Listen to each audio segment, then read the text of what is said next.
والله الاهلي اكثر المتضررين من اللعب في جدول المسابقه وفي انتصاب المسابقه.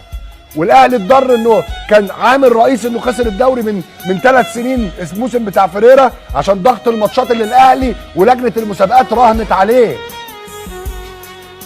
وبالتالي في بعض الانديه والمدربين عارفين الكلام اللي انا بقوله ده، اللي بيلعب 5 ماتشات مثلا في 21 يوم،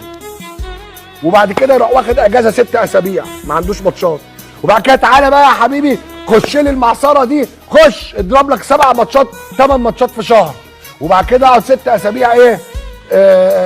اطلع لي على البحر واقعد بقى انت ما عندكش ماتشات الفتره الجايه. ده بيقتل افكار المدربين،